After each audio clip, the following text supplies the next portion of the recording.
It seems only fitting that in the month of the celebrations of the Apollo 11 landing on the moon, Jeff Bezos would sit in the John F. Kennedy Presidential Library and Museum talking with Caroline Kennedy, the daughter of the president who became one of the symbols of the Apollo program.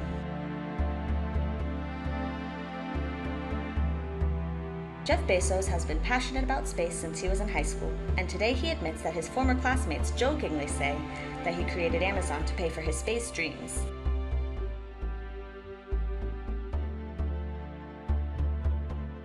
A good part of the chat was about Bezos' early education and the time he spent in Texas with his grandfather. In the spirit of the Apollo celebrations, we present only the part where he talks about the moon, and we added archival footage to illustrate his views. And what are we going to do on the moon when we we know things about the moon now that we didn't know back in the Apollo days. Even just 20 years ago, we didn't know. We know for sure now that there is water on the moon in the form of ice in the permanently shadowed craters on the poles. The moon has a very small axial tilt relative to the plane of the sun. So when it doesn't, we don't, like on the Earth, because we're tilted so much, you get on the poles 6 months of daylight, and then the other pole is dark for 6 months, and so on. That doesn't happen on the moon. The poles of the moon are continuously in sunlight on the peaks of the craters. And then in the bottoms of the craters, they're permanently shadowed all year long. And as a result, they're very, very cold at the bottom of those craters. And volatiles like water can stay in a frozen form, hundreds of degrees below zero. And we can harvest that ice and use it to make hydrogen and oxygen, which are rocket propellants, high-performance rocket propellants. That's why our Blue Moon is powered by a BE-7 engine, which is hydrogen and oxygen. And the reason we chose those propellants, A, they're the highest performing propellants, but B, we know one day we'll be refueling that vehicle on the surface of the moon from propellants made on the moon from that water ice. We are working on deep infrastructure, and so deep infrastructure takes a long time to build, and the pipeline is really long. And so as a human, it's be fun to see the results of your work sooner. It's like, it's hard enough, you're gonna make a Hollywood movie, you start, and then 3 years later the movie's finished, and then 2 years after that it makes it to theaters. That's 5 years, but the kinds of things we're working on have 15, 20-year kinds of time frames, and that's very, very challenging. You could speed it up to probably some with more resources and more money and more people, but only to a degree, because things build on top of each other.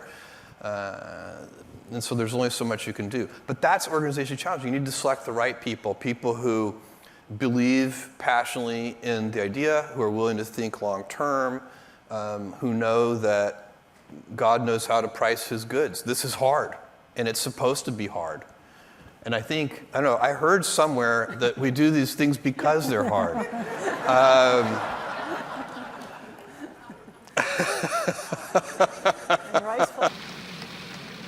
We choose to go to the moon in this decade and do the other things, not because they are easy, but because they are hard. One of the things we've talked about a lot today is, we set a goal in the 60s, we achieved that goal, and then the question of short-term thinking, changing the mission, how do we get the goal together now to galvanize people? And that's one way in which government has become much harder than what I face with Blue Origin, because it is very challenging. A lot of the big government programs get very protected by members of Congress. I don't know, I assume if I were a senior official at NASA, I would be very frustrated from time to time, because you're taking an engineering mentality to an engineering problem.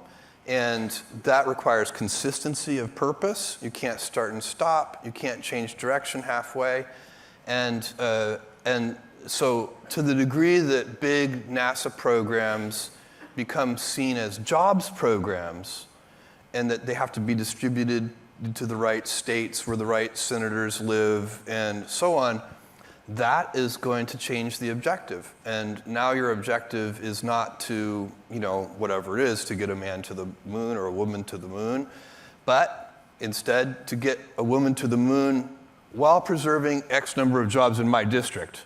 That is a complexifier, and not a healthy one, because, by the way, as jobs programs go, all the people NASA employs and the contractors and so on, they're like highly trained, highly sought after, brilliant engineers. They can get jobs anywhere.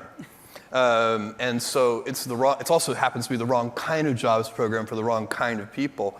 But that is part of the reality. They didn't have that back in 1961 and 1962. They were moving fast. They were, from the time of that Rice speech, I don't know the exact, but I'm thinking probably they were letting contracts, actually finished contracts within a year of that Rice speech. Unbelievable.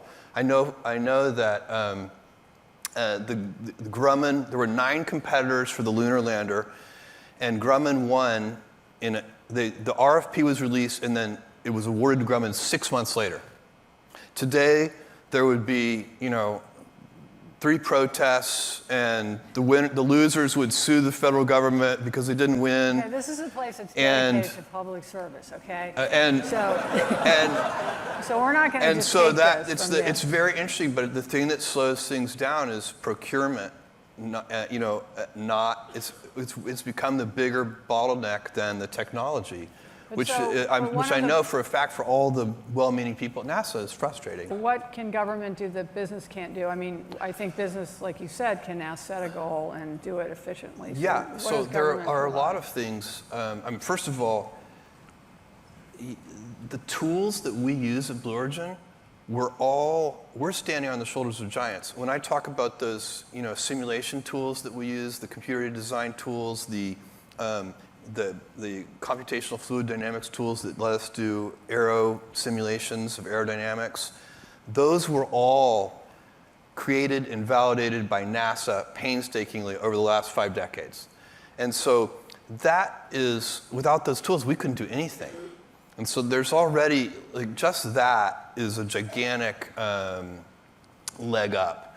And so, the things that that NASA is going to successfully continue to do are the things that are really hard and that no company can do. The timeline is too long. There's so many of these things, but hypersonic point-to-point travel might be, doing R&D into that kind of thing. Nuclear power in space. If you want to do deep space missions, you need nuclear power. All the science missions, there's no commercial motive to do science missions. That's for pure science and learning and research and understanding our universe. And all those things, I think, are worthy goals. And they have to be done by either government or nonprofit organizations. But the scale of some of these things, if you look at the big space telescopes that NASA puts out, these are multi-billion-dollar, $4, $5, $6 billion. These are big programs that really are, it has to be government. Nobody is going to do those things other than the government. And so I happen to think that's really, really valuable. What you hate to see is the start and stop and the log jams that get put in place that slow things down on procurement. But the government has a significant role. It's going to be difficult to put humans on the moon without government support. It's expensive. We need government facilities to do it. We need government know-how to do it. It has to be a team effort. It'll be many companies, not just Blue Origin. It'll be collaborative. And in fact, I doubt it will even just be the US government. The Japanese are interested. Your alma mater. The Japanese are interested. And so are the Europeans. And the Europeans have, I think, a really smart idea about building a lunar village on one of the poles of the moon, probably the South Pole. So there's a lot of activity. And I think what I really hope is that we stick with going back to the moon, this time to stay, because that is actually the fastest way to get to Mars. It's the illusion that you can skip a step. Skipping steps slows you down. It's seductive but wrong, and the military that has a great saying: "Slow is smooth, and smooth is fast." And in this case, go to the moon. Get yourself set up there. Mine propellants there. build a fuel depot there. It takes 24 times less energy to lift a pound off the moon than it does to lift a pound off the Earth. So if you're going to need a lot of supplies and fuel and bulk materials to go to Mars, you're much better lifting them off the moon than you are lifting them off the Earth. It's a gigantic lever. And so that's really, again, it's people, there's like one internet meme that goes around is, why should we go to the moon? We've already done that. No, that's a bad, one thing I was talking to my 19-year-old son who's, he's a digital native and very brilliant, and I was talking to him about some topic, it doesn't matter what it was, and he said, oh no, Dad, you have to understand, the internet is a nuanced destruction machine. As a platform, and it's so fast, Twitter cannot handle nuance, and so everything gets kind of de-nuanced on the internet. And everybody in this room, and if you're a leader of any kind, you need to fight that. You're not going to fight it on the internet, but I was talking to your daughter earlier, she's writing a book. That can have nuance. And we need to continue to have a civilization where we don't just fight on Twitter. It's called Blue Origin because this is the blue planet, and this is the planet that we have to save. This is the good planet in our solar system. We've sent robotic probes to all the planets now. This is the only good one. And we are now, for all of human history except very recently, we have been small. We humans, as a species, we have been small and the planet has been big. That's not true anymore. In the last 50 years, that has changed. And we all recognize that. And so we have to choose if we have this long line. My life is better than my grandparents' life was. Their life was better than their grandparents' life was. And we all want our grandkids' lives to be better than ours. And we want their grandkids' lives to be better than theirs. That's called progress. And we have been enjoying it for centuries. We want to keep enjoying it. And to do that, we're going to have to go out into the solar system where we have, for all practical purposes, unlimited resources, unlimited energy, unlimited material resources. And we can move, again, this isn't going to happen in our lifetimes, but we will move all heavy industry off Earth. All polluting industry will move off Earth, and Earth will end up zoned residential. And we will keep this planet as this remarkable oasis in this harsh solar system that it is. And by the way, we'll move all of this industry to space primarily because it'll be better. You have 24/7 solar power out there. You don't have nighttime to interfere with your solar arrays. You have, in the asteroids and on the moon and other near-Earth objects and so on, you have so many resources. And we will make, imagine why make the microprocessors here? Make the microprocessors in space and you can send them down, little finished components. So we really do have to protect this planet. It's the only good one in the solar system. And we can't, at our scale, if we're going to continue to make progress and make sure that our descendants have better lives than us, we need to go to space. It's not optional. There are people who haven't figured it out yet, but they're wrong. Or they just haven't thought about it yet. We have to do this.